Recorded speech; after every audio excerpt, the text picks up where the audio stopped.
another 100 or so joining us, but there's the little bit of an introduction. So Sarah, why don't you start us off? Okay, so welcome everyone. This is Sarah Fabish. I'm Vice President for Grant Making and Scholarships. Welcome to the Grantseeker Information Webinar.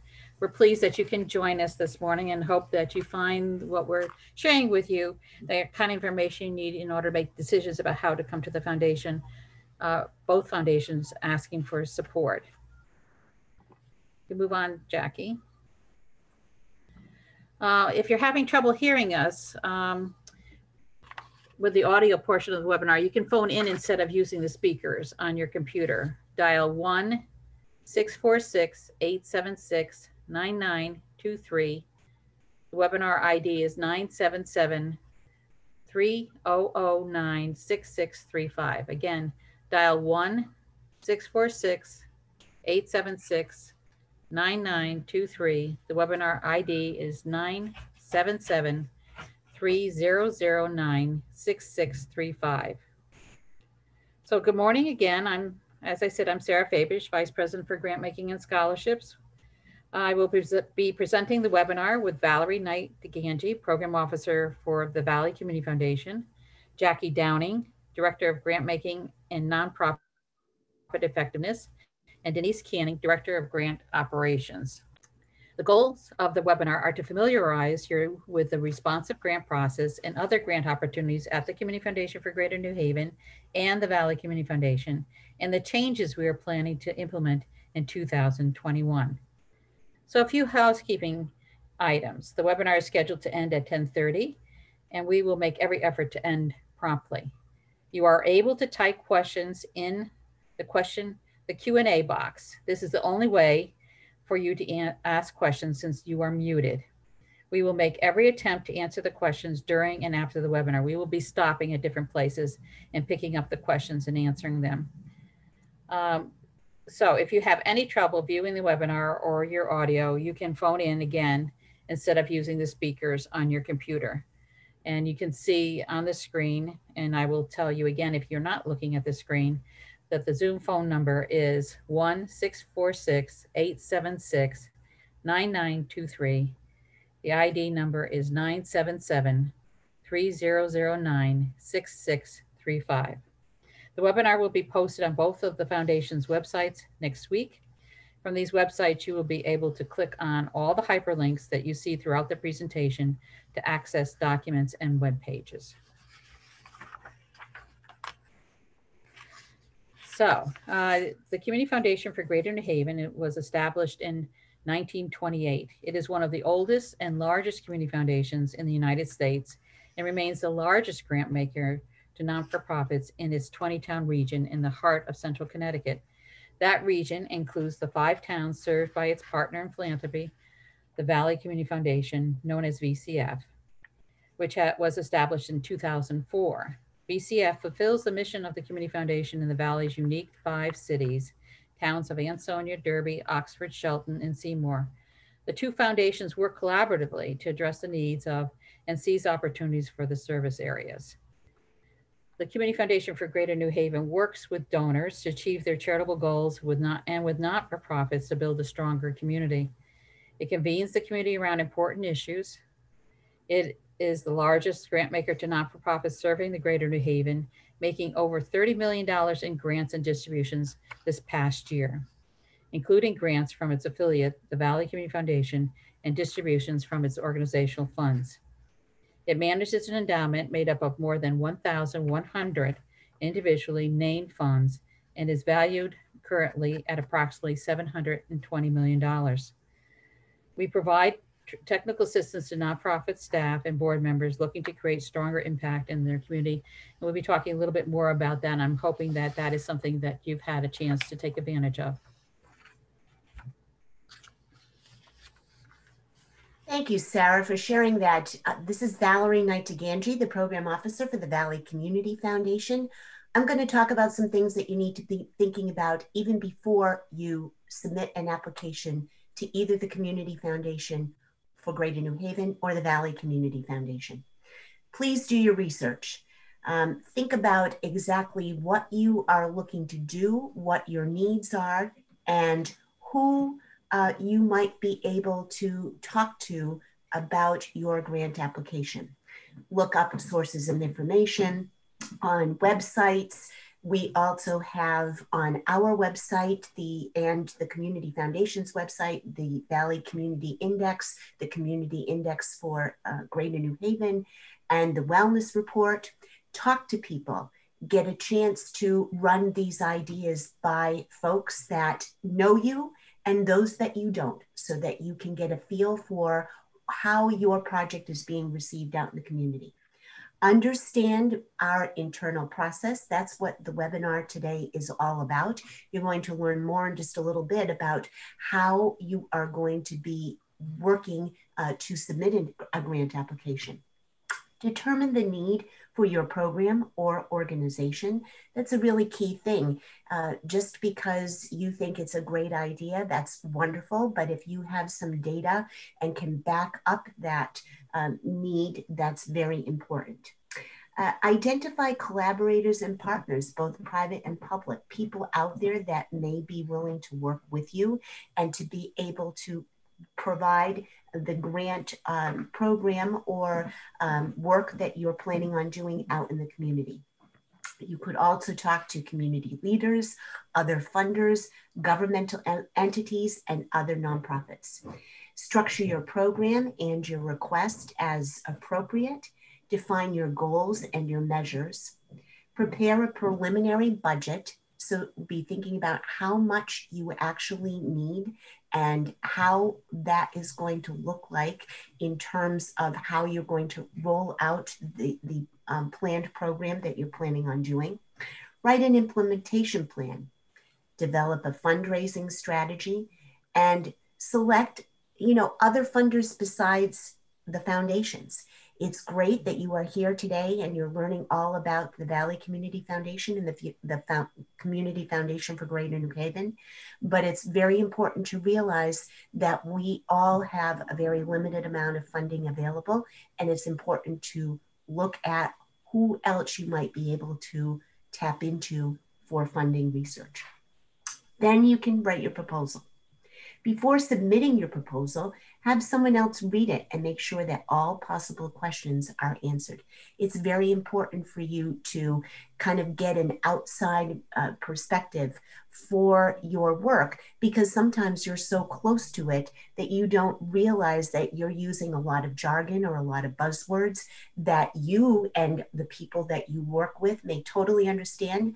But when somebody's reading it, they may not have any idea about any of the acronyms or any of the buzzwords that you're using. The first stage of the TCF-VCF process is read only. This means that no one from the foundations will be calling you with questions. So all information to score the applications needs to be in your proposal. Keep in mind that the more compelling grant application that you can submit, that is what's going to hopefully be getting you a solid score. I'm going to turn the presentation over now to Denise Canning, who's going to be talking to you about competitive grant eligibility.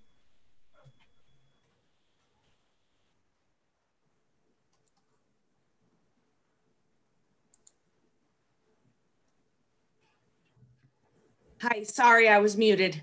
Thanks, Valerie. As we go through the PowerPoint, we're going to talk about individual grant processes and their eligibility requirements, but there are some overarching eligibility requirements that all grantees need to have. First and foremost, all the applicants must be tax-exempt organizations under Section 501c3 or any other applicable section of the IRS code, or come in with a fiscal sponsor that is a 501c3 or has an applicable IRS nonprofit determination.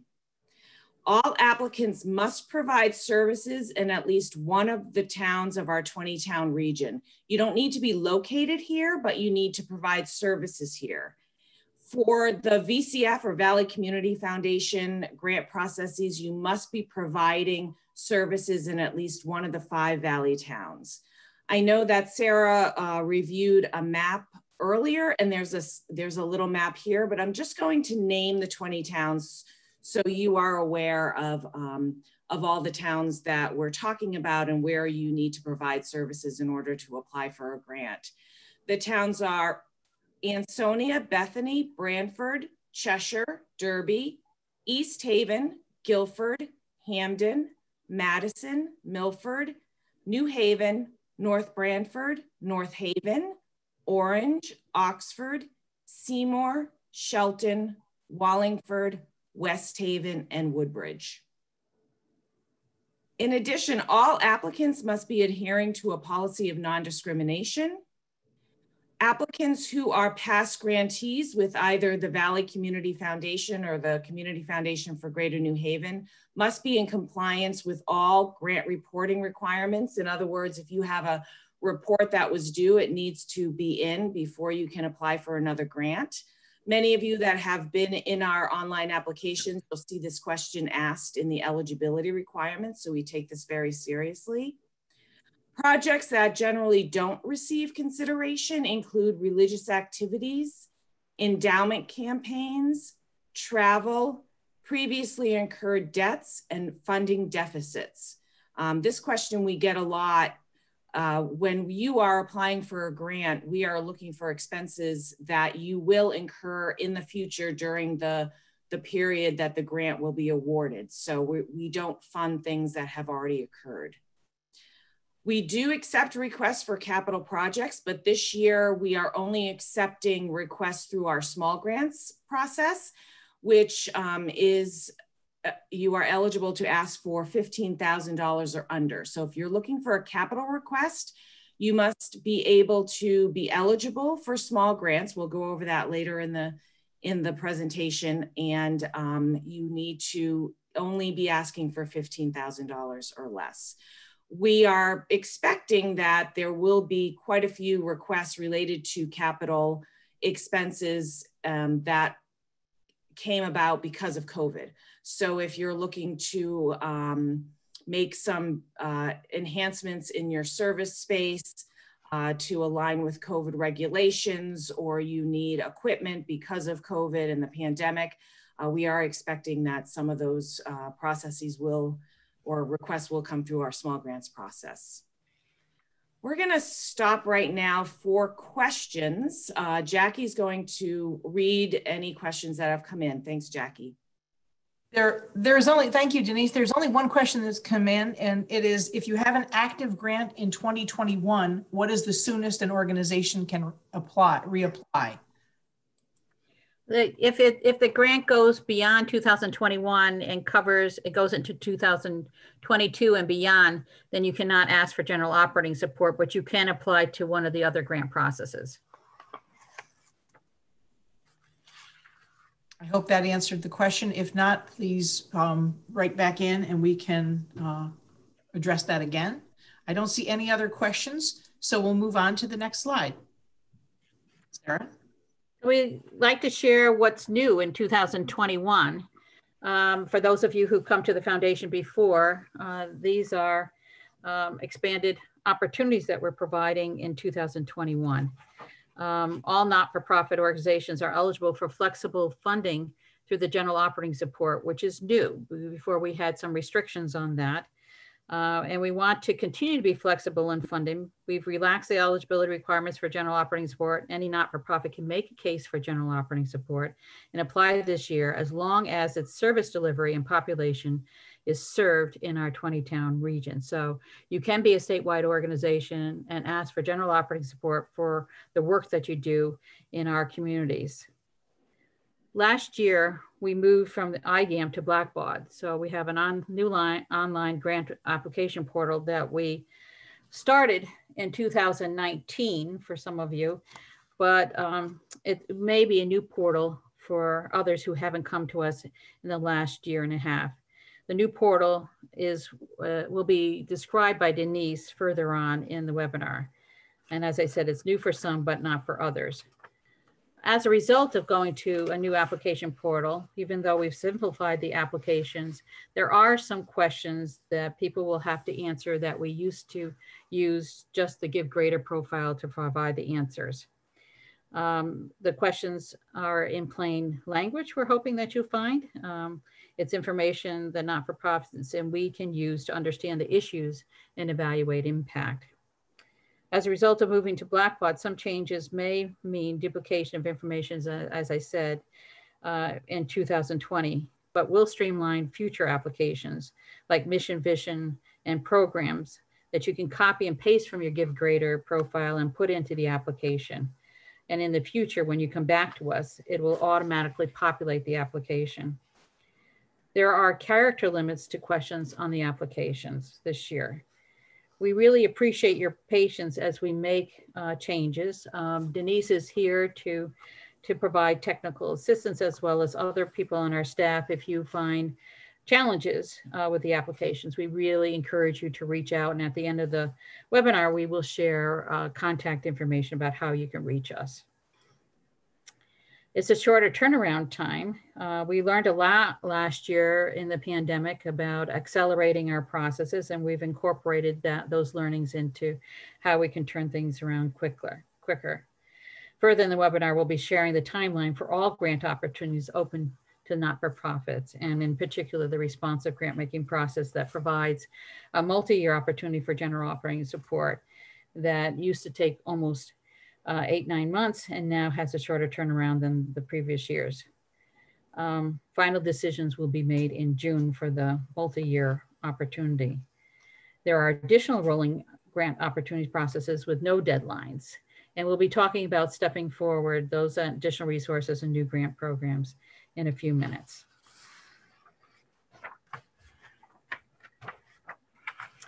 So stepping forward. There's a press release that's out today. I would encourage you to look for it on our website. There's going to be a February 1st opportunity to hear about stepping forward in our plans in more detail and what we're trying to address with these resources. It's an unprecedented 3-year funding and commitment and series of actions we're taking to address the impact of COVID and advance racial equity. The board is the foundation board is making available an additional $4 million this year, in addition to our grant making budget of $2.2 million. The foundation is prioritizing issues related to addressing the lasting impact of COVID-19, advancing racial equity, and dismantling racism and gender inequity. We are looking at gender. There's a recent report, and it's going to be published this month in June, that surveyed the impact of COVID on women. And that report showing that significant negative outcomes are occurring for women, particularly for women of color. And so we are going to incorporate that learning as we think about how we utilize these resources. Additional resources come from a combination of an unprecedented extraction from the foundation's discretionary endowments and from generous donor contributions. This additional funding, as I said, is to address the impact of the pandemic on not-for-profits and populations they serve, and to address racial inequities. More resources will be available through all the grant processes.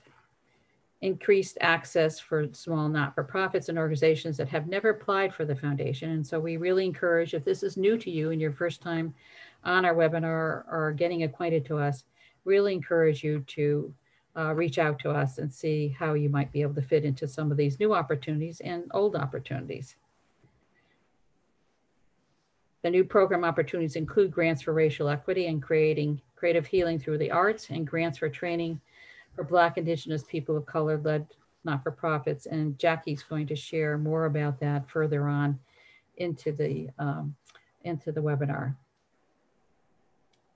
This additional funding, as I said, I can't say it enough, will be really focused on the pandemic, on not-for-profits and the populations they serve, and to address racial inequities. For more information, you can go to our website, as you can see, and look at the stepping forward information in particular.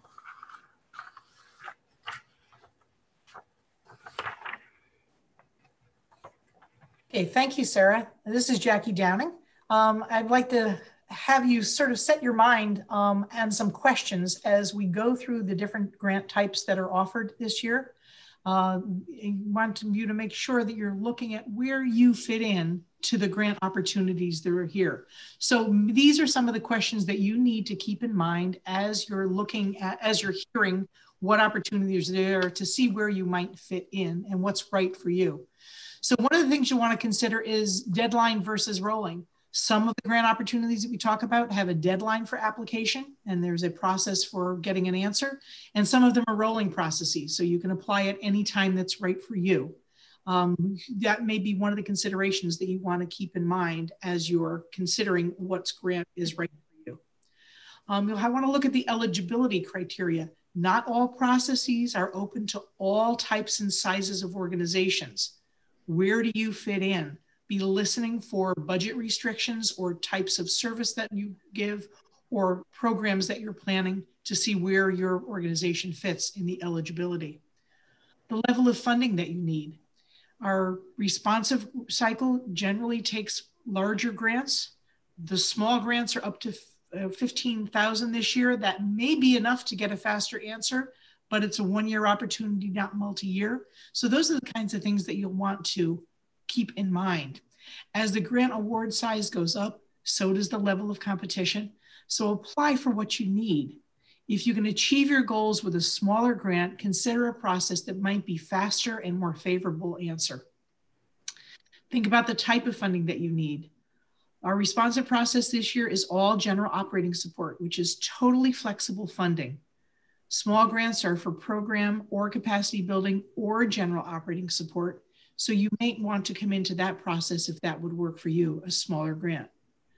Think about when your funding is needed. Along with application deadlines, there are different turnaround times for each of the grant awards. How quickly will you need an answer? When do you need to start using the funds?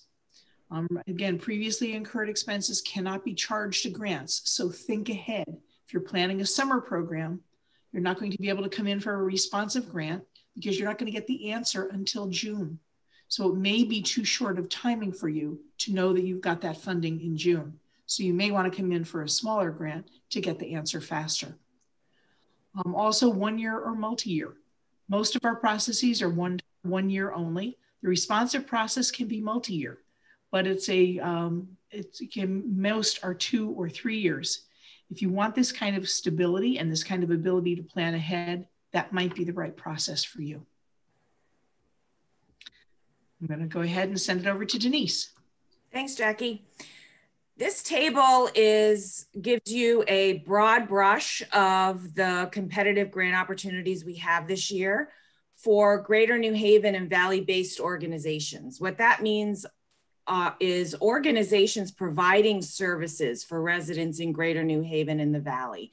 Again, you don't need to be based here or located in our 20-town region, but you need to be providing services to our residents. So first and foremost is our responsive grant process. We're going to give specifics in the presentation later on for most of these processes. So I'm not going to go into detail for these processes, but as Jackie mentioned, responsive grants is only for general operating support. That is fairly new this year because we in the past have offered program and capacity building, but this year is just general operating support. And there is a deadline date of February 25th at 5 p.m. and the application is online. Animal shelter grants. This is flexible funding for animal shelters that serve Greater New Haven. This is a rolling process and the application is online. And it is what it seems to be. It's helping animal shelters achieve their mission. New this year is a racial equity and creative healing through the arts grant. Jackie will go into specifics later in this presentation, and the application is not yet online, but it will open February 1st. So you can take a look and keep an eye open for that. The BIPOC-led leadership cohort. This is also new, part of our Stepping Forward action, and Jackie again will go into specifics. The deadline is to be determined. We have not determined that yet. A consulting support program. This is a rolling deadline. This is something that Jackie is leading and she will talk about. and our Greater New Haven COVID-19 Community Fund. This is a partnership with the United Way. For those of you, many of you who are listening in may have already gotten funding for this last year, but the deadline is to be determined. This is a process that we've been managing with the United Way since the spring.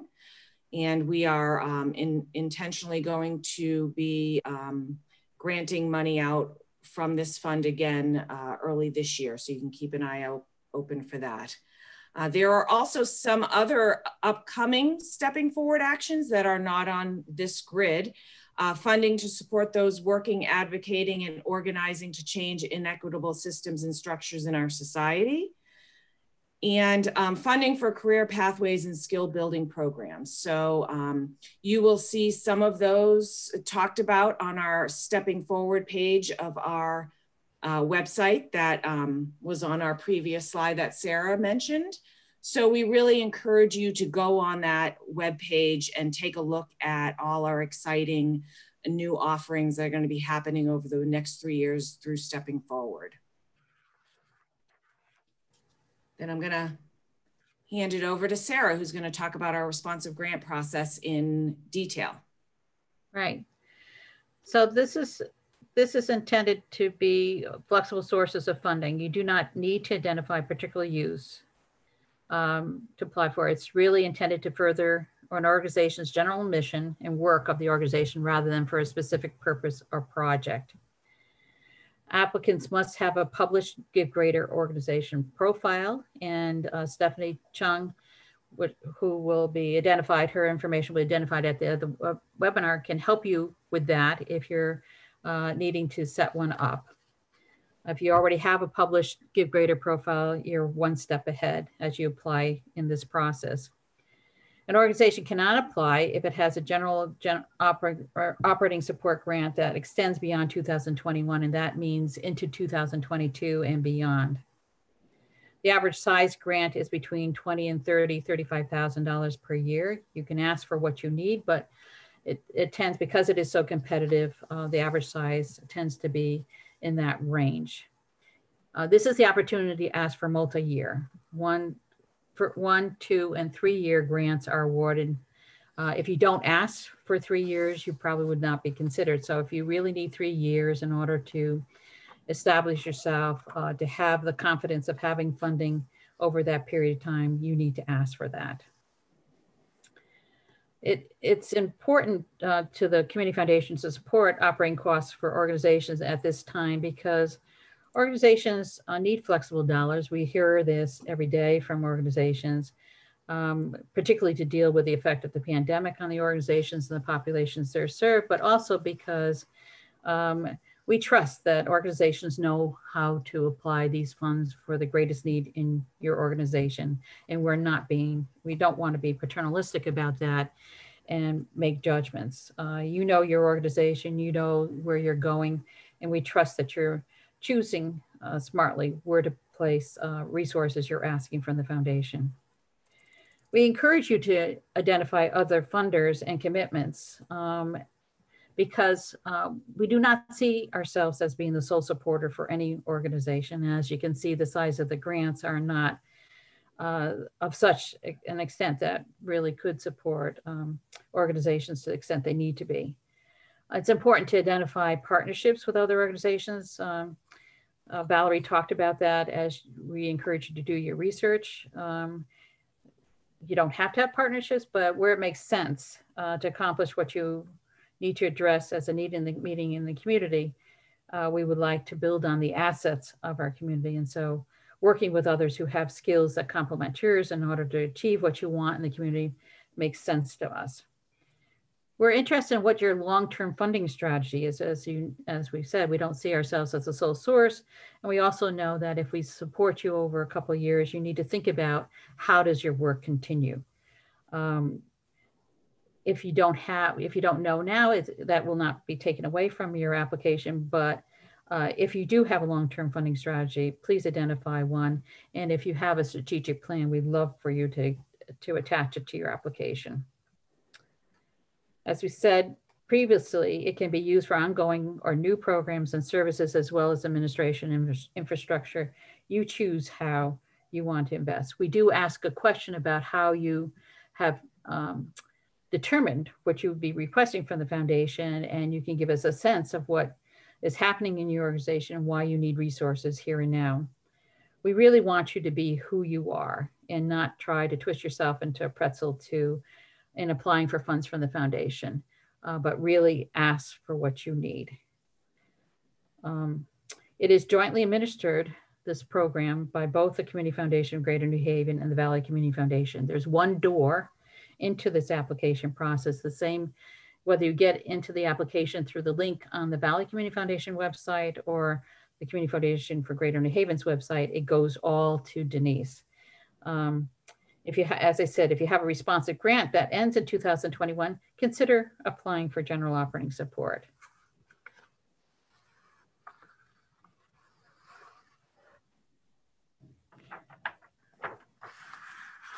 And Denise, we're going to go to you for some questions. Yeah, so we're trying to manage both the chat and the Q&A. So we really would encourage you to just go to the Q&A so we don't miss anything. But I'm gonna, there was a question that came through the chat. Is the Racial Equity Grant Healing Arts the same as the one discussed by Sarah earlier under Stepping Forward, or is this an additional grant?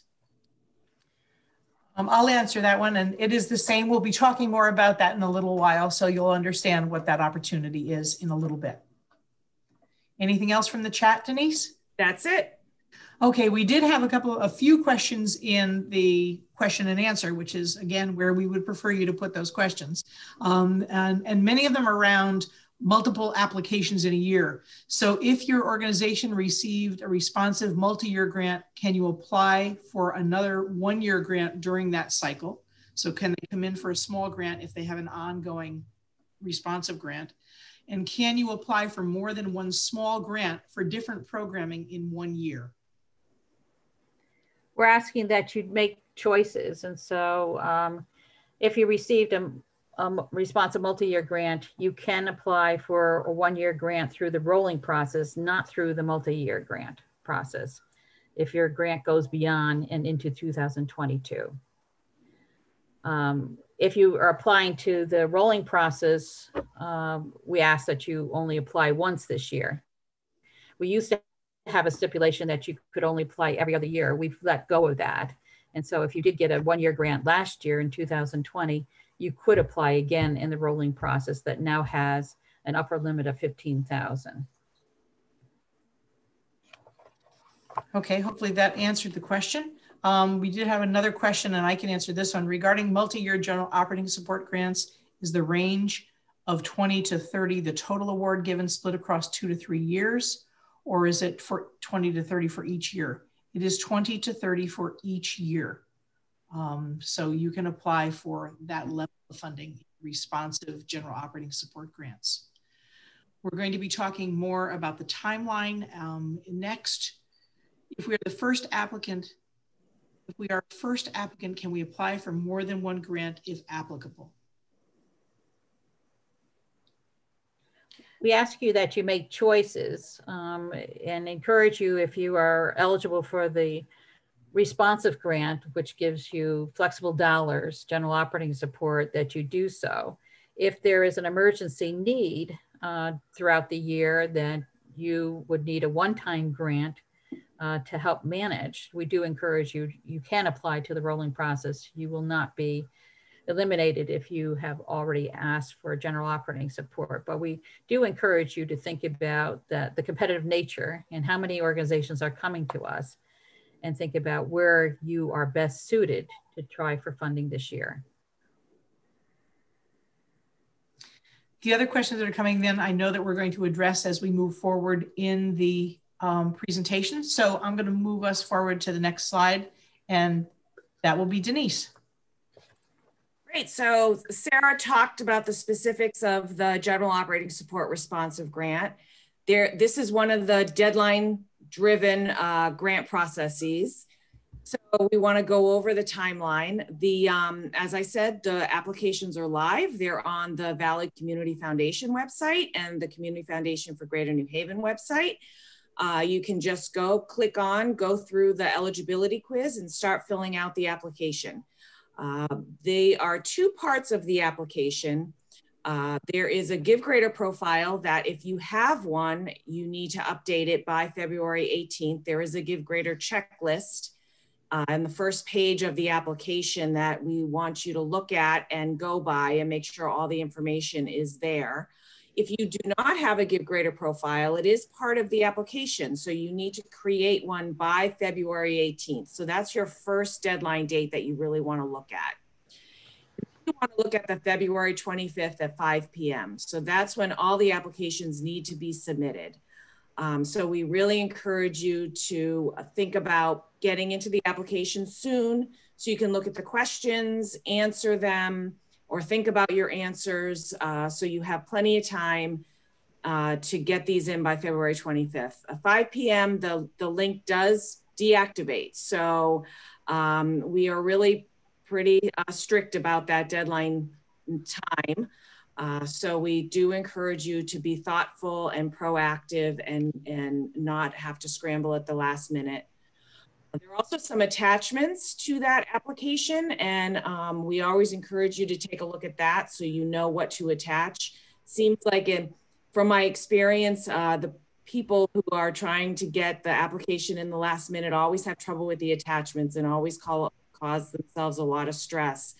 So you may want to look at that first and know how to upload that. And again, I'm always here for technical assistance. You can always call me, but we just want you not to be in such a stressful situation and really try to get this in a good time.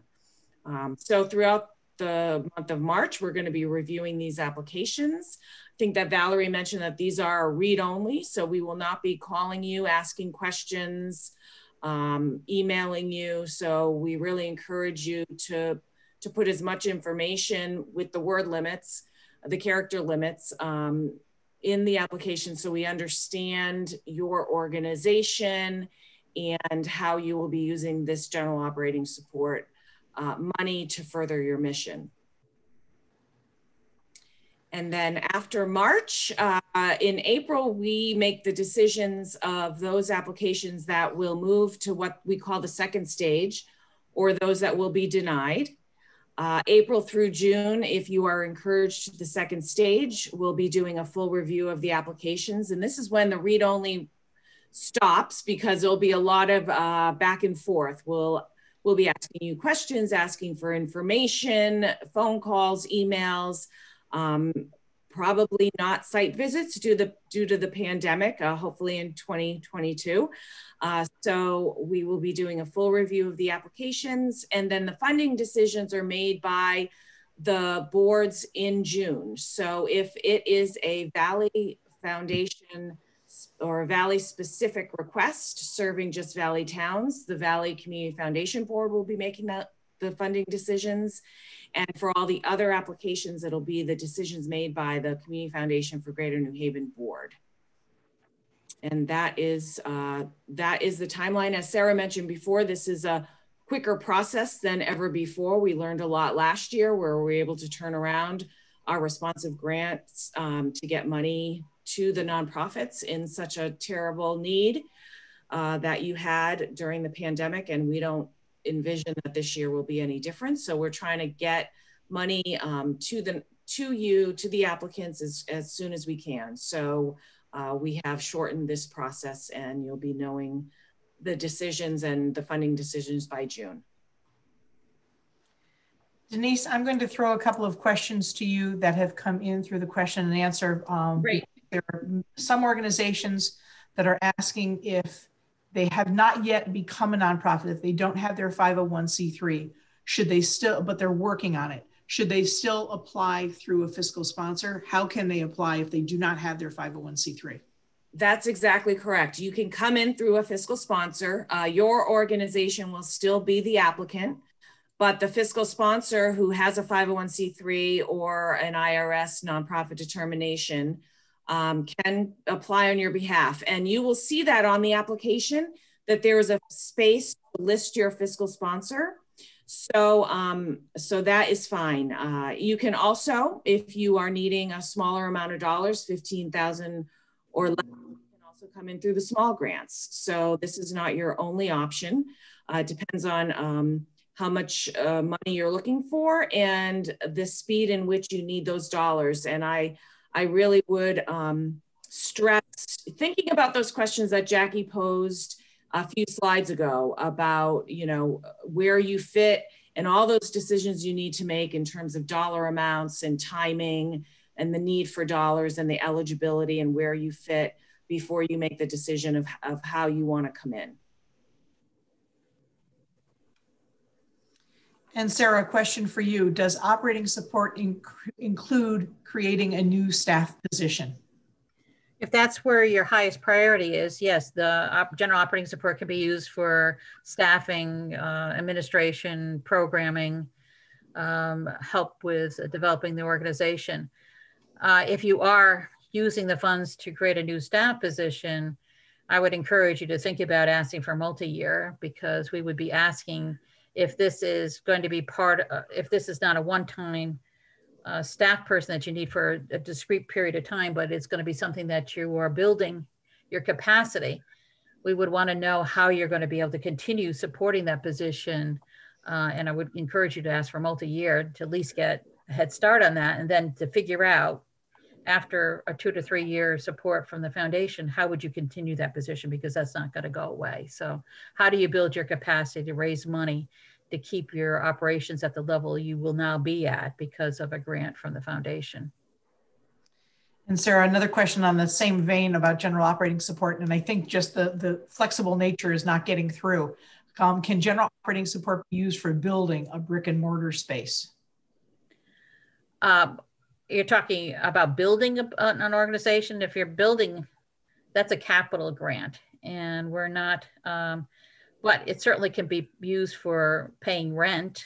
It can certainly be used to pay your utilities or manage maintenance costs.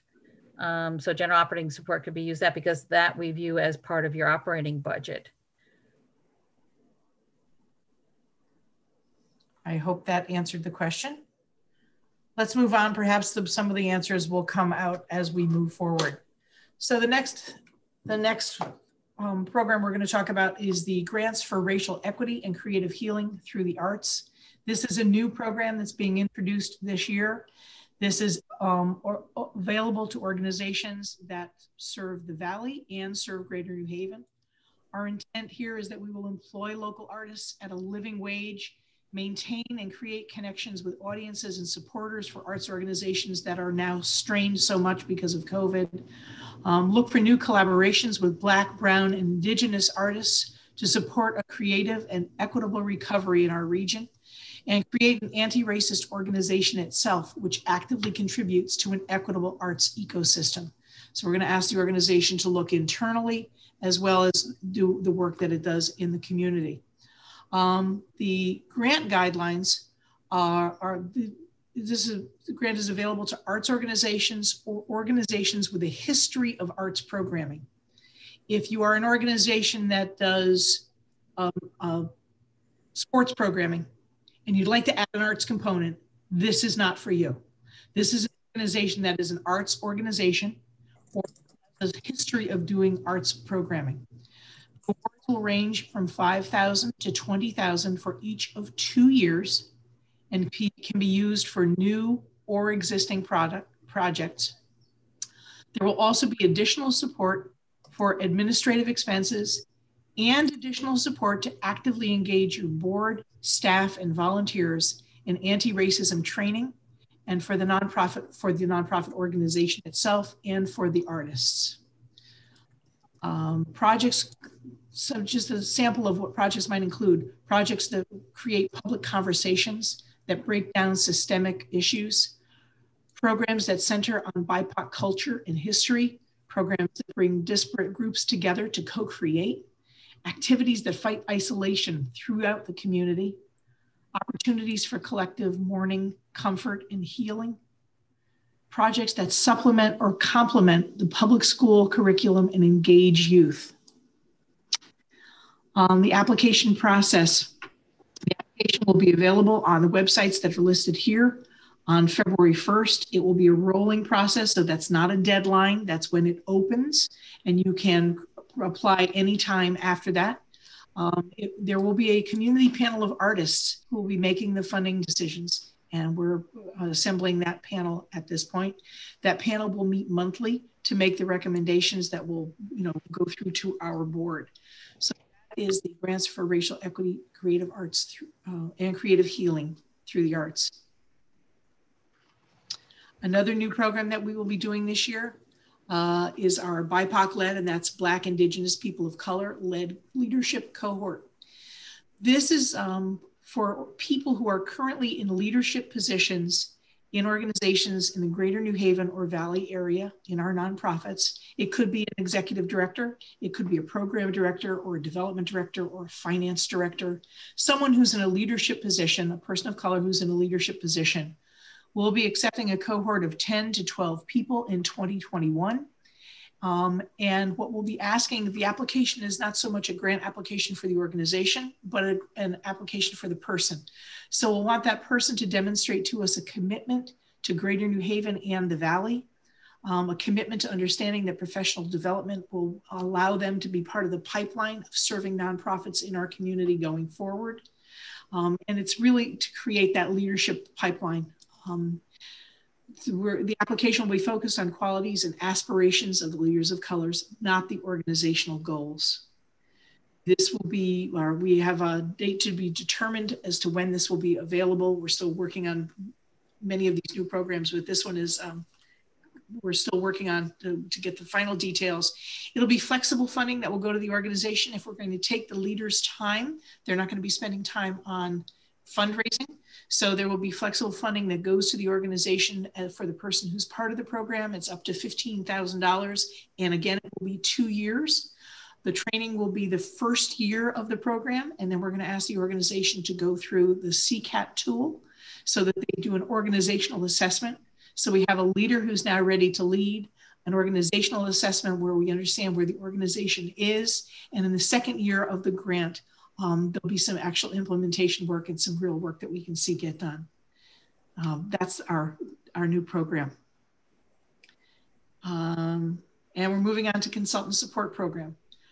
Consultant support program is for, again, organizations in Greater New Haven or the Valley. This is for a discrete project. This funding should not be used as part of a larger engagement with a consultant. For instance, we won't pay $1,000 on a $10,000 strategic plan. This is when you need a thought partner, just someone to help you with an issue, read through something, design something new, create a conversation, do some mediation. This can also be used for an executive director who needs some coaching, just needs someone to talk to, especially in this very difficult time when so much burden is on executive director's shoulders. So this is a place where you can apply to have a coach work with you. The awards are small. The consultant time can be covered, as well as some minimal expenses that go along with that. It's a small grant program. You can choose from a vetted list of consultants that we have here at the foundation, or you can choose your own consultant, but they have to agree to work for no more than $125 an hour. We think that's a fair wage, and we have a lot of consultants who have agreed because of the volume of work that we're putting their way to work for that rate. So we've got some really great people on the program. But as I said, you can also use your own consultant. Organizations can receive funding from this program only one time in 2021. And this award will not impact any eligibility for any other grant program. You can get this on top of everything else. I'm gonna stop for questions. And do we have anything that's come into? We do. So we have a few for the Racial Equity and Creative Healing Grant and a few for GOS. So let's just take them section by section. So let's start with the Racial Equity and Creative Healing Grant. What is the timeline from application to award? As this is a new program, we're thinking that the panel is going to meet monthly. So we would think that we'd be able to turn around and answer within 2 months. Great. So the application would come in, we'd have some questions back and forth. It won't be a read-only process. It will be an iterative process, and we'll get back with questions. We'll take it to the panel. There may be more questions, and then that recommendation will go to the foundation's boards. And the next one, would applying for GOS as an arts organization make our application less competitive rather than applying for the grants for racial equity through the arts grant?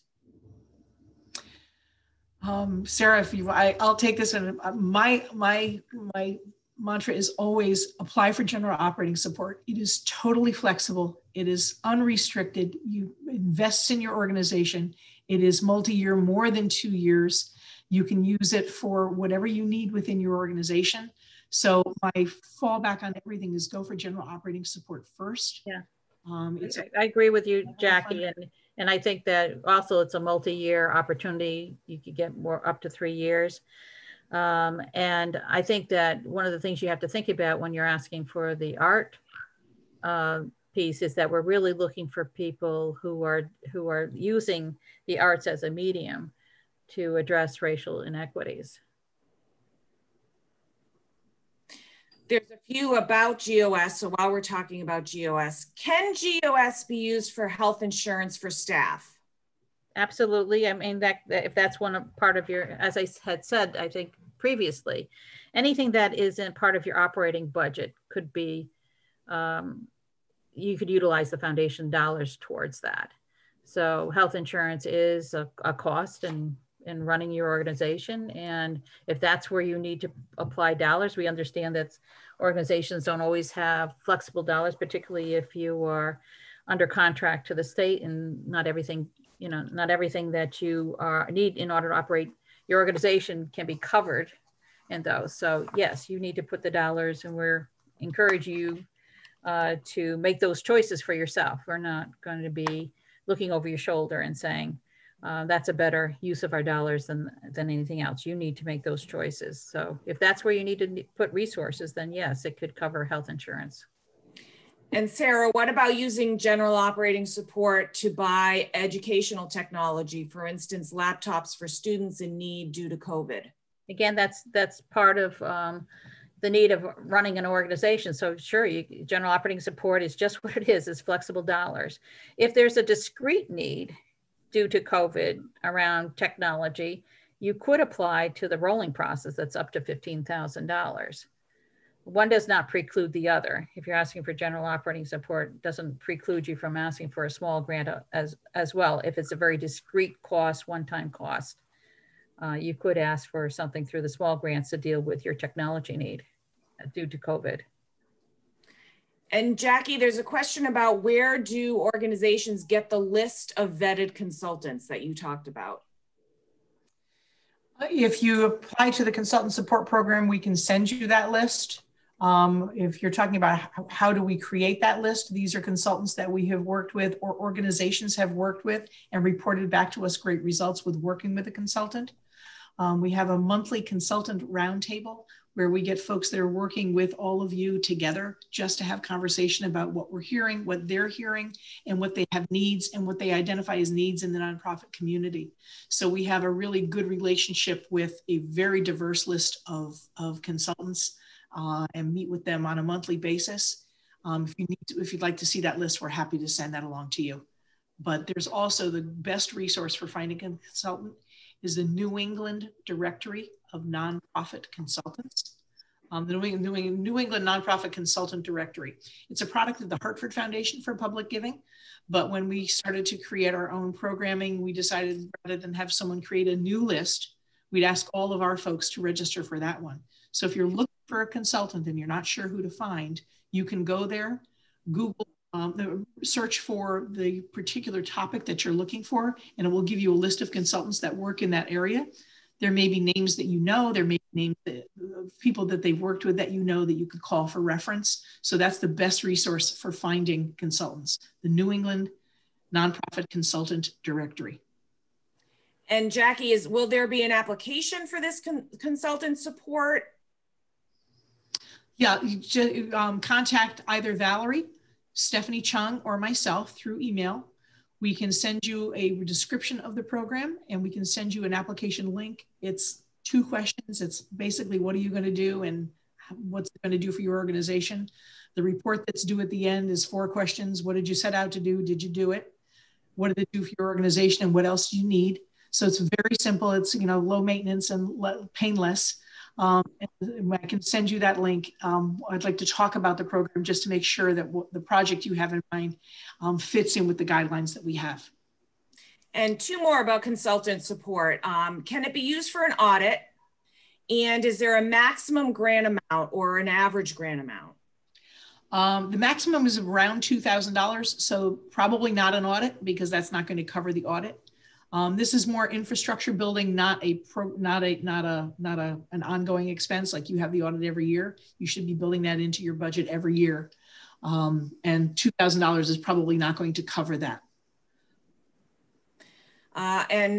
We got a shout out about this program. Hollis from the Canal Dock Boathouse is currently working with one of the consultants, and it's proving to be very helpful. So thank you, Hollis, for that shout out. Great, Hollis, thanks. We have about 42 projects right now that are underway under the consultant support program. It's been going on since April. A lot of good work going on, very varied work, a lot of different things going on. Okay, so we have another racial equity grant question. If an organization does not have a history in the arts, but wants to collaborate with an organization that has created significant contributions to the community in this area, but is not a nonprofit? I would have to say, my reading on that, I have to know a little bit more, but my first answer is no. If you're an organization that does not have a history in the arts, then you're not eligible for this grant. And there's a few questions about the BIPOC-led grant opportunity. So will the foundation be doing the training? No, we will not be doing the training. We will be working with someone else to do the training. And can you reiterate how the funding will be used to support the ED? It will go straight to the organization, so that the grant that goes into the organization will free up some of the time that the ED would have spent in fundraising, so that they can concentrate on their own professional and personal development, mostly professional development, without having that burden of having to raise those dollars, because they've already been raised for the organization. So what are the examples of the use of that fund? Is it flexible funding? It's flexible funding. It's general operating support. Back to the consultant support, can the consultant help to develop a fundraising campaign? Yes. That's a perfect idea. Bring someone in who can help create a fund development plan for the year, short-term project. They talk with your board, they talk with your staff, they figure out who's doing what, they go away and you implement the plan. That's a perfect use of the consultant support program. And is the BIPOC leadership grant only for executive directors, or does it include senior staff? Senior staff as well. As I said, if someone's in finance or fundraising or operations or program, all of those folks that are at a more senior level that have the potential to be, or any person who has the potential to be, or the desire to be in leadership of a nonprofit. What we're not looking for here is founder-led organizations, where a founder is going to come in for the training and stay with their organization for life. What we're looking for are the people who want to be mobile within the nonprofit community, who could take a position in another organization. That's the purpose of this program. Okay, we're going to go about 2 more questions and then we're going to move on. So could a consultant for the consultant support facilitate a strategic planning session with the board? Yes, again, that's perfect. Someone comes in, they get to know you a little bit. They do a few hours in advance to get to know you and what your desires are, what your goals are for that facilitation. They run the session for you, and then they spend a couple of hours after it summarizing what they've learned, and they present you a report. They can't then go on to help you with your strategic plan, because we just can't, the resources are not part of this program to do that. Are there any grants earmarked or best suited for programming serving LGBTQ+ and specifically trans populations who have been among those hit hardest by COVID-19?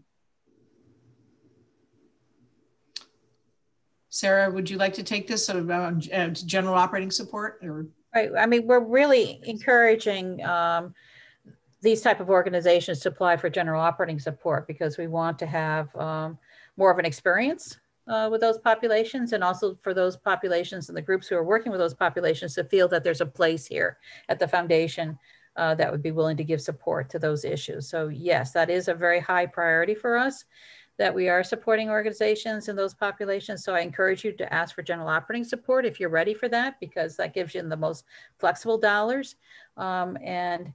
And we're not, again, being, descriptive about and how you use those dollars. If it's a discrete, time-limited request that you have, I encourage you to do the rolling process.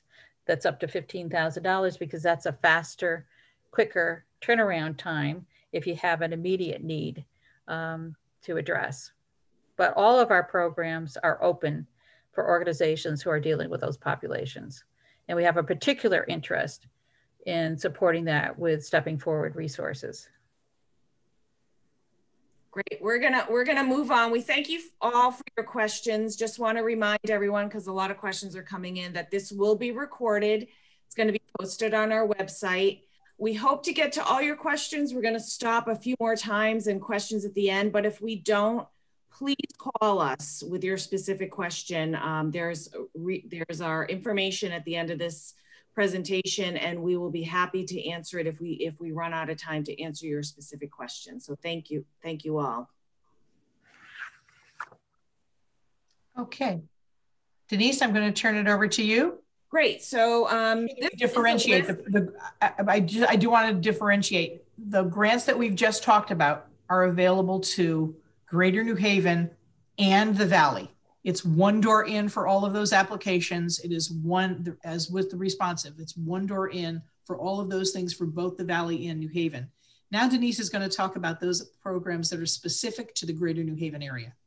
Great. Thanks, Jackie. So you've heard us talk a lot about the Small Grants Program. This is for organizations providing services in Greater New Haven only. So the Valley towns are not eligible for this particular grant process.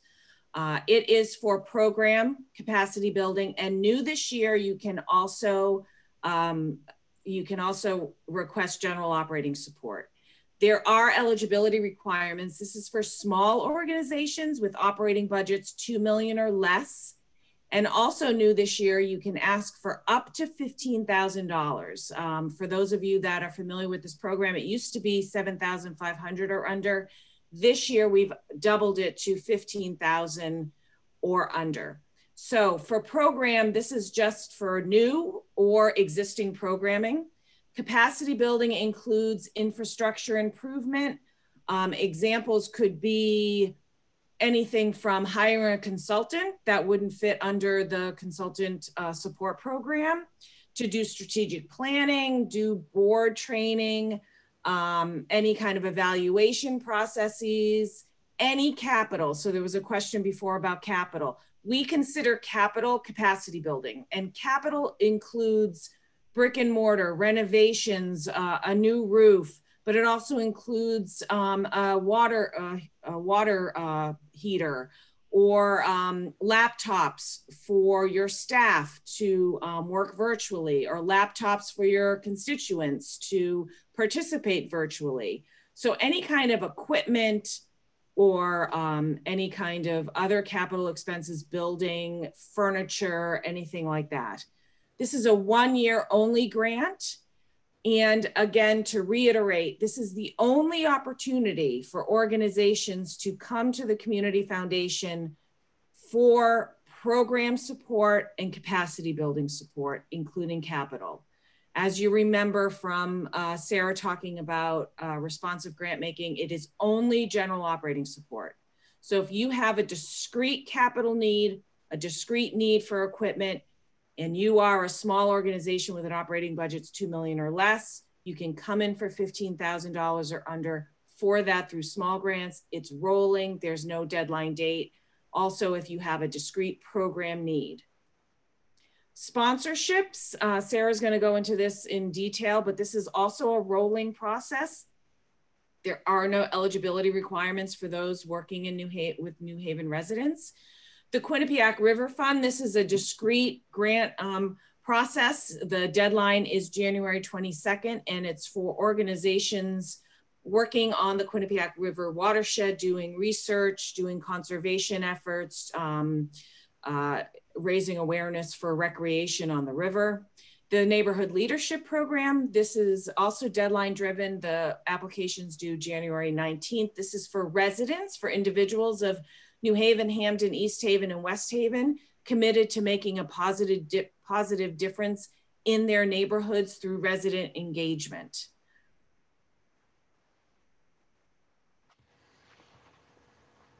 So small grants, I talked about this a little bit before, just to reiterate.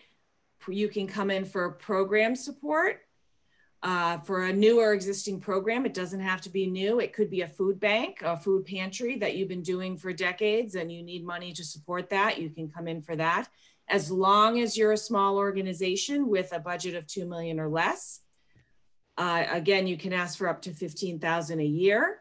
It's a 6 to 8 week turnaround. There's a lot of back and forth with organizations. It's not just a read only. If we receive your application and we have questions, we will reach out to you so we can understand your application. We do a write-up for this, a review. So we want to make sure that our write-up is as clear as possible and depicts what you're trying to achieve. And this is not on our website, this application. So you can contact me via email for this application and I'll send it to you. It's an online application, as all our applications are. And the next type of small grant is capacity building. So we talked about this. It's a short-term financial assistance to build the infrastructure of an organization for long-term success. It includes capital. Again, the eligibility requirements are the same here, and it's the same 6 to 8 week turnaround, and you can email me for an application. And the next type, which is new this year, is general operating support. As we've been talking about, this is flexible funding. We're not going to ask you how you are going to use these dollars. We are committed to giving flexible funding through this program, $15,000 or less for small organizations to help them achieve their mission. It is also a quick turnaround, 6 to 8 weeks, which is much shorter than the responsive grant process where you won't receive an answer till June, but it is just a 1-year grant. So you cannot ask for multi-year funding through the small grants. But if you're looking for infusion of dollars with a quick turnaround for flexible funding, you can come to us for this. And again, you can contact me for the application. A lot of times we get the question, if I want to add a new staff member, is that capacity building? That is not, that is general operating support. So if you're looking to hire a new position, then you want to come in for general operating support.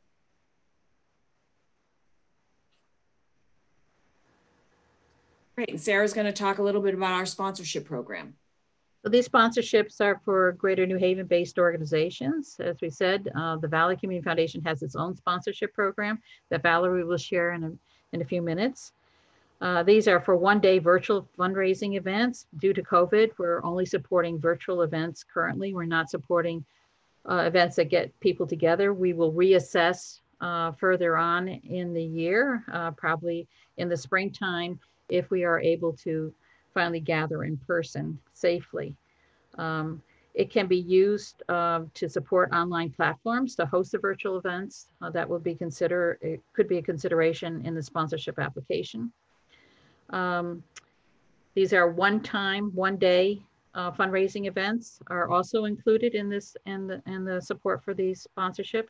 It's up to $2,500 and it's a rolling application. That application is already up on our website. As you can see, it's available just going to our website. We've already, I think, have had a number of requests for the support for that we've acted on this past week. It's usually a 3 to 4 week turnaround time. We really encourage you to answer all the questions. It allows us to act on them more quickly. As I said, we will reassess this program further on in the spring to see if we could support things that are in person as long as we could do that safely. And we're going to stop there for some quick questions. Are there grants that are available to organizations that offer health education addressing access to care for racially diverse populations, or should this be general operating support? Again, you have to make some choices. If you're eligible for the rolling process of 15 or less and you need support quickly, you certainly can ask for support through the rolling process. If it's a multi-year adventure that you're trying to support, this education that allows for care of racially diverse populations, then I really encourage you to ask for general operating support that allows you to do that. I hope that answers your question. We are very flexible with the general operating support. It's just, if that's who you are, offering education, then that would be a consideration. We would love to support organizations in the health field. We have a lot of resources in our funding sources that speak to health issues. And so that allows us to apply them if you give us an opportunity to do so by applying to us. Sarah, another sponsorship question. Do sponsorship grants only support fundraisers, or would they support virtual events that do not have a fundraising component? We're particularly interested in what's happening in the neighborhoods. And so it could be a virtual event that's supporting one day activity that reaches the population in a neighborhood. And so that doesn't necessarily have to be a fundraiser. It could be a get together virtually that celebrates who you are in your neighborhood, that creates camaraderie, that creates support for a common goal that you want to execute in a neighborhood. So it doesn't have to be always fundraisers, but typically our sponsorships are helping organizations gather their donors in some kind of way virtually that ends up in a pitch to help support that organization. But it doesn't have to be. How about a community conference that's not a fundraising event? Would that fit? If it's a one-day event, if it's an ongoing strategy that you're looking to do continuing education, I would encourage you to look at the rolling process, small grants process. Yes, sponsorship does not fund conferences, but small grants does. Right. Come into a small grant for conferences, even if it's a one-day event. That you'll see on the eligibility quiz that the sponsorship, and on our website, it does not support conferences. There are a few questions that show that there is not real clarity about some of the things that we've said. So I just want to go back and reiterate some of the points. The grant programs that we're talking about are Greater New Haven and the Valley. So when we say New Haven, we mean Greater New Haven, the 15 towns plus the 5 towns of the Valley. The Valley is the 5 Valley towns. So all of our opportunities are region-wide. Nothing is specific to any one municipality, city, or town. The general operating support is totally flexible. We have people, can we support new positions or pay for part of a position? Yes, you can pay salary, you can pay benefits, you can pay taxes, you can pay program expenses, you can pay for a little minor new equipment, not renovating your space, but minor equipment if you need equipment for a program. You can pay for consultants to come in to help. You can pay for the ice melt. You can pay for the lights to turn on. General operating support is totally flexible and cover any of that. It would also cover website overhaul and improvement. That's not a capital expense. That's not a brick and mortar kind of thing. That's not something that's going to depreciate over time. Your website is probably obsolete as soon as you finished it, so it's not a capital expense, but it does fit under general operating support. So any other, the small grant opportunity general operating or the responsive grant general operating could cover website development. I think we're going to, does the back-end sponsorship, does it have to be an event? I think the answer is yes. There's one-day events or a neighborhood event. It has to be an event. Right, a sponsorship must be an event. Mm-hmm. Let's move on to Valerie in the Valley. So I'm mindful of the time, and I'm going to apologize up front if this is going to go very quickly because we are committed to ending at 10:30. I was going to stop for questions after each one of these, but I'm going to stop for questions at the end in order to facilitate this. So as far as the Valley goes, there are three major components that I'm going to be talking about. The community grants, which is our civic engagement, small grassroots efforts. That program is up to $2,500, and the deadline for that is March 5th. Eligibility, 2 or fewer full-time staff members. Sponsorships, we go a little bit different than what you've just heard about from New Haven. We have funded lecture series. We have sponsored lecture series. We've sponsored road races. Our sponsorship is a little bit different. And I'll be getting to that in the sponsorship slide. So if you are a Valley organization interested in a sponsorship, hopefully I'll answer that question. And if not, you can contact me after the webinar. And our needs and opportunities grants, which is similar to what has been described in New Haven as the small grants process. Those are our innovative programs, grants, and it is ongoing. Eligibility for all organizations up to $10,000. The community grants, as I said, are basically for civic engagement. And the Valley towns, just to confirm for everybody, because I know we've been talking about Greater New Haven and the Valley, are Ansonia, Derby, Oxford, Seymour, and Shelton. All right. And I've already talked about the fact of 2 or fewer full-time equivalent staff members. You do not have to be a 501c3. You do need to have a checking account. You can be working with a fiscal agent if you don't either have a checking account or a 501c3. And as I said before, this is a small grant program that is up to $2,500 that can hopefully benefit a neighborhood group or anybody doing really that grassroots efforts in the Valley area. And the deadline is March 5th, and the application is up on the website. Our sponsorships, as I said, yes, they're one-day events, but you know, we have been looking at how to expand our sponsorship reach. And there are different organizations who have come to us for a number of different opportunities and programs, one-day programs throughout the Valley. And we can certainly talk about that with you if you have any specific questions. This particular grant process, you must have a 501c3 or equivalent, or find a fiscal sponsor.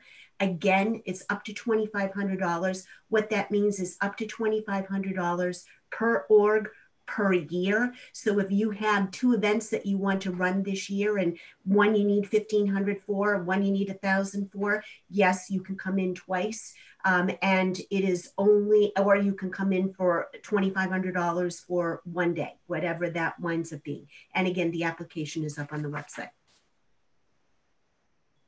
Last but not least is our Needs and Opportunities Grant Program. These are specifically for Valley-based organizations.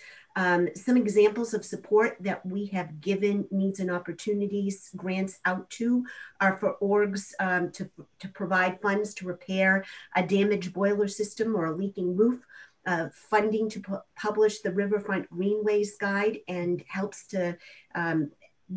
residents fully enjoy the Greenway in the Naugatuck area, the Naugatuck Valley River area. And grants are available for $250 to $10,000, accepted all throughout the year, and are typically acted on or within a 60-day time frame. So we try to, again, as has been talked about before with rolling applications, tries to turn these around as quickly as we can. And I'll stop here for questions if there's any. If not, we got to keep moving because it's almost 10:30. We will just go on with the presentation because there are only a few more slides. So we'll go on with the presentation and then we'll get to questions at the end. I'm answering some through the chat and through the question and answer. We will be doing a nuts and bolts workshop on January 21st. The registration link is on our website, so you can go there to CFG&H workshops and find that. Nuts and bolts is really breaking down the applications themselves, going through the questions, to, helping you understand what information we are looking for.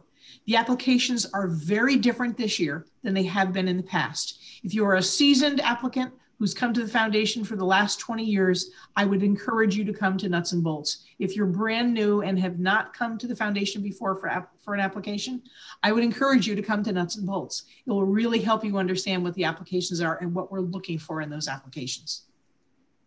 And I'm going to go on to Denise. So this is our screen. When you click on one of our online applications, this is what you come to. So I'm sure that the majority of you are familiar, and if you're not, I just want to go through it. We started Blackbaud, this new online portal, in July 2019. So if you have not come to the foundation and applied for an online application since then, but you did before, your password and username's not going to work because it's a new portal. So you would have to come on here and say create account. If you have been on here, then you can just do business as usual. You can just put in your email and password. If you forgot your password, you can click forgot password and the system will automatically send you one. Once you get your password, I really encourage you to save it somewhere. So you always have it, because as you can see, there's a lot of grant opportunities. You may be applying more than once a year, you know, for different types of grants. So please put your password somewhere safe. If you have any trouble logging on, please email me and I will help you. An integral part of your application is a GiveGrader profile. For those of you who haven't checked out GiveGrader in a while, we have reduced the amount of information that's needed by about 2/3. So it's a much more streamlined profile. If you don't have a profile and you're going to be putting in a responsive application, you should right away get to Stephanie Chung to get that started. You can go to the site. There's a button there where you can click to apply and you can register for GiveGrader. Fill out the profile. It should take, we used to say between 16 and 20 hours. We're now saying 4 to 5 hours. So it really is much, much less information than in the past, but it's an integral part of the application. So please get started on that. And one benefit of being on GiveGrader is that you automatically get into the Great Give, which is our online 36-hour giving event at the beginning of May. This year, May 4th and 5th. The site went live yesterday. Those folks who were successful and who have GiveGrader profiles already completed are already loaded into that. Everyone else who doesn't have a GiveGrader profile is going to have to register on their own, which happens after February 1st. We hope you will do that. But if you do your GiveGrader profile for the grant, it then lives 24/7, 365, and you'll be part of the Great Give next time around, or this time. We'll get you in this time. Denise, on to you for reporting. Great. So back at the beginning of the presentation, I know I talked about compliance with grant reporting as an eligibility criteria. So we just want to go over that again.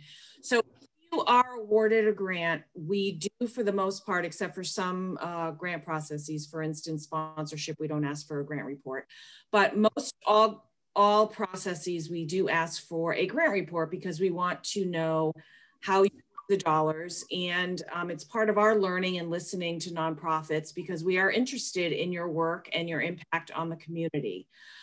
So a submission of an annual report is most likely a condition of your grant. All reporting is done online now through Blackbaud, so that password and username is critical to reporting as well.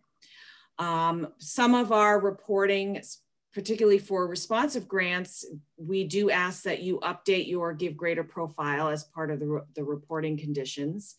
And if you're awarded a multi-year grant through our responsive grant making process, then for some of you that are familiar, your performance on agreed outcomes is part of your the approval for subsequent year funding. So multi-year grants are conditional based on performance of outcomes. So the grant report is critical to awarding subsequent year funding.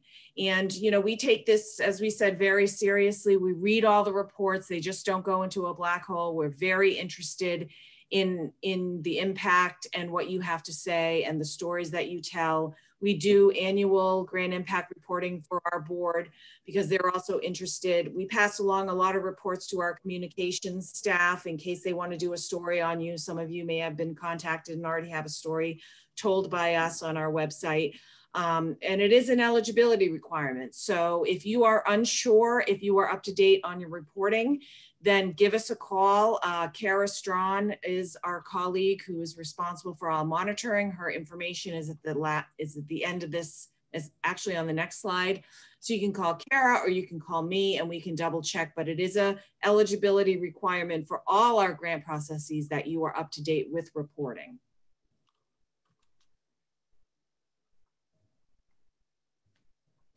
And here are our resources. These are all the people you can contact for general questions.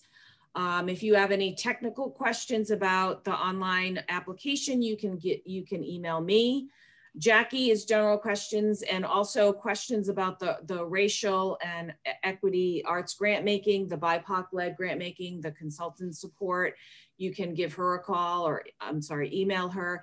Anything about the Valley, anything about the VCF grant processes that Valerie went over, please contact Valerie and any general questions. Kara, who's not on our webinar, as I said, she's for grant monitoring, any kind of evaluation questions, outcome questions. We do ask some questions about evaluation and outcomes on our grant applications. If you have any questions, you can call Kara about that. And if you have any questions about GiveGrader, either to start an app profile or update your profile or anything about the Great Give, you can also email Stephanie. And Sarah is available for anything under the sun, any general questions. And we're on to just the questions. We're just at 10:29. We're willing to stay on if you can stay. The presentation is over. If you don't have any questions, if we've answered your questions, then thank you very much for participating this morning. We appreciate you being here and learning more with us. We look forward to hearing from you. If you'd like to stay, we're going to stay to answer just the questions that we have or any other questions that might come in. Sarah, I'd like you to clarify a little bit. You mentioned that there were some other and Denise, both of you mentioned that there are some other programs coming about career pathways and racial equity grant making. Can you tell us a little bit more about what the timeline is for that and what's appropriate for folks to wait for and whether they should come into our process now? I would encourage you not to wait if you have a need for support. Some of the activity we're going to be doing with addressing racial inequities is going to be proactive. So reaching out organizations, we know who's doing that work. So I would not wait. But if you have a particular interest in that work or in career pathways, please reach out to us and we will turn you over to individuals in our organization who are working on those strategies. But at this point, there is no process. We will be sharing that, certainly by early spring, what might be the work that we're doing in those areas. And Sarah, can you roll into, oh, go ahead, Denise. I'm sorry, there's a request in the chat to just go back to the previous slide with our contact info. There you go, thank you. Leave that on. Sorry, go ahead. Sarah, I was going to ask you could you also give the same answer related to the COVID-19 funding? Will there be more funding going out and will people be able to apply for that? Right. We are working in partnership with United Way. We are right now planning a meeting with the leadership committee who makes those decisions the end of this month or the first week of February to talk to them about what the priorities for the COVID fund will be this year. After that conversation with the leadership committee, we will be sharing the outcome of that conversation about what the application is. It will continue to be simple. Last year it was very simple. And we will share what the deadlines are and what would be the particular focus of the COVID fund going forward. We cannot do that until after probably the first week of February, share what that would be. But again, I would not wait if you have a current need because of the impact of COVID on your organization. I would encourage you to look at the revolving process, the rolling process of the small grants 15 and under. Okay, we have several questions around, can an organization apply for a number of grants as long as they're not already receiving a multi-year grant? If you don't have a multi-year grant that goes into 2022, you can apply for general operating support. And we expect organizations that have gotten general operating support in the past that end in 2021 to apply again. And we would encourage you to do that if that's the kind of funding you need. I would ask, it is competitive, so not everybody may get that grant. If you have a discrete need before the answer for that application in June, you certainly can come through the small grants. That we asking for funding through one process does not preclude your ability to ask for support for a small grant as well as the consultant assistance that Jackie talked about, getting support for a consultant to work on a particular issue in your organization. That again is a rolling process. But I would think about choice, and go spend the time. If you're looking for general operating support, I would spend the time and get that application in by the deadline. We still have questions coming in about whether this will be available. Yes, Denise, will this webinar be available and the slides? Yes, so the recording will be available. It'll be posted on both websites, the Valley Community Foundation website and the Greater Community Foundation for Greater New Haven. We hope by either the end of today or certainly by the end of tomorrow. There's one person I'm answering in writing, but I will also say out loud, there's trouble getting onto the Give Greater platform. We changed over the Give Greater platform in July. We left GuideStar and went to GiveGab. So if you have the URL saved that is givegreater.guidestar.org, you'll never get there. You have to retype it so the GuideStar is out of it. And if you just do givegreater.org, it will take you to the new platform. Can you get a general operating support if if you haven't received? No, you cannot apply for a grant, a general operating or any grant from the Community Foundation if you do not have your 501c3, unless you are working with a fiscal agent who does have their 501c3. You cannot apply for any grant. If you have a fiscal sponsor that you're working with, you can apply for any grant that we've talked about today. There's one question about clarifying racial equity efforts different from arts. I hope we answered that when we talked about the programs that will be coming out, that are some of which are proactive. So if you're an arts organization with a racial equity lens, we really encourage you to come through that. If you are a organization that's not arts doing racial equity work, please do come in through either the general operating support in responsive or the small grant program, depending on the level of funding and the timing that you need to get that work done. That's the best way to answer that. How do you get a fiscal sponsor? Give me a call and we can talk about how you find someone who has synergy with your organization who is willing to do that. For you're an arts organization, you might want to take a look at Fractured Atlas. They are an umbrella organization that will vet what you're doing, and they provide sponsorship for arts organizations. I think it's a New York-based company, Fractured Atlas. And Jackie, the Arts Council provides that service as well. I know that you can go on their website and take a look, perhaps. Are nonprofits who have not received a letter of determination qualify for grants? That's the answer to that. No, not unless you have a fiscal sponsor. Unless you have your IRS determination letter, you must find a fiscal sponsor in order to apply. Can an organization submit an application for sponsorship and general operating? Yes. Yes, and you can ask for funding if you are a new 501c3 organization. We are looking for new organizations to approach the foundation.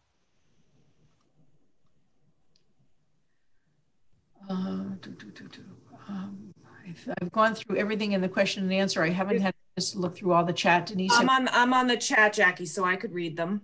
Okay. If you applied for the Neighborhood Leadership Grant, will you be able to put in for the BIPOC-led leadership grant? I think this is a conversation that we need to have. If you've applied for neighborhood leadership, if you're accepted to neighborhood leadership, you're going to be spending a lot of time in their leadership program, and there may not be the time to do both at the same year. So we're hoping that this BIPOC-led cohort will happen again next year. That's our plan, to be able to do it again next year. So it may be that the neighborhood leadership program would be the program you participate in for this year, come in for a different grant if you need funding, and then go to that training on the BIPOC-led organizations the following year. That might be the way to do that. But do give me a call and we can talk about that more specifically. Another question, we are expanding a current program with another newer nonprofit to expand offerings. Would it make sense to go with a small grant versus a responsive grant since we are adding a new partner?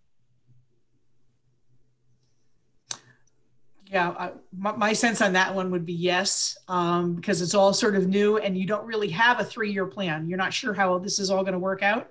So you would not be able to give us what your outcomes are going to be 3 years from now, because not really confident that you know, the way you think this marriage is going to work is actually going to turn out. So it might be better to come in for a 1 year to get yourselves stable and in the relationship, and then come back next year for a multi-year grant when you can be a little more confident in what you can present as outcomes. And Jackie, someone's asking if there'll be a grant writing 101 class offered this year. We don't have it on the schedule right now, but this is not the first request I've gotten. So I'm going to have to talk to Stephanie and see if she'll let me do it. We probably will put something in. Valerie, yeah, Valerie's nodding her head. So we will get something on the books. But you're always welcome to give a call. If you need some guidance, we're happy to do that. And the last question is, are there multiple types of small grants? Yes, there were 3 that we went over in the presentation. There's one for program, which is a new or existing program. There's one for capacity building, which is a short-term infusion of dollars to help with your infrastructure. It includes capital requests or equipment. And the third is general operating, which is new this year, and that is for flexible sources of dollars to help organizations achieve their mission. And you have to choose the type of application you're going to fill out for the small grants. Yes. Right. One you come in for one of those, not all 3. Right. Not all 3. This is true. You have to make choices. There's always choices. One more question came in. Do we have a list of grant writers, and are there any funds to support a grant writer? Well, you'd have to get the grant right. You'd have to write a grant to get the money for the grant writer. So that's kind of a loop that's a little difficult. The New England Nonprofit Consultant Directory has grant writers on that list. So I would go there and take a look at that. You can also Google it. There are lots of grant writers that do programs. You can call me and I can give you a couple of names of folks that I know that we have used or have worked with us. But the New England Nonprofit Consultant Directory does have a list of grant writers if you do the advanced search and look for grant writers. And I see one other question in the question, and I'm not quite sure I understand it. Can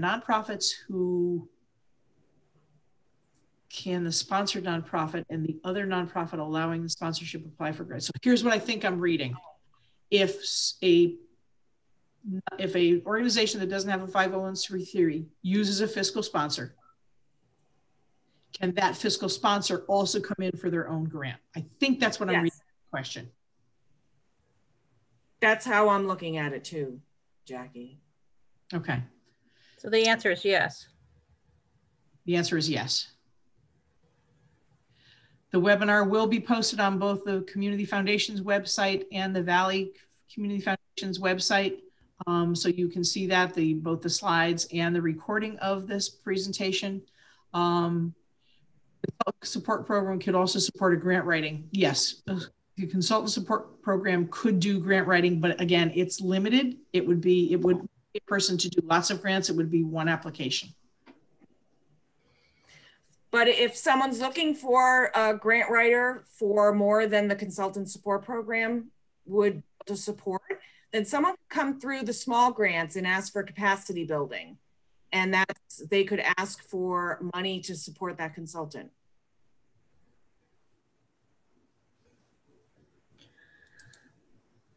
I think we've answered all the questions. Yeah. So thank you to those of you who stayed on. Yeah. Thank you. This is the end of the webinar. Thank you for participating. As a reminder, the webinar will be posted on our website along with questions and answers. If you have any questions about today's webinar, you would like guidance on which application to complete, please email or call me, Sarah, Jackie, Valerie, or Denise.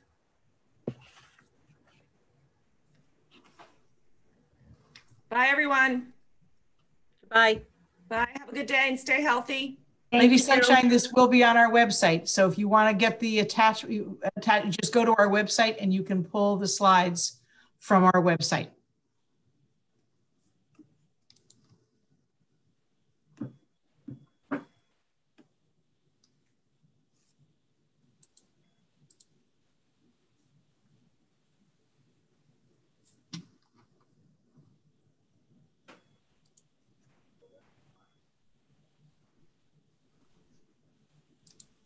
The list, someone's asking for the website. It's www.cfgnh.org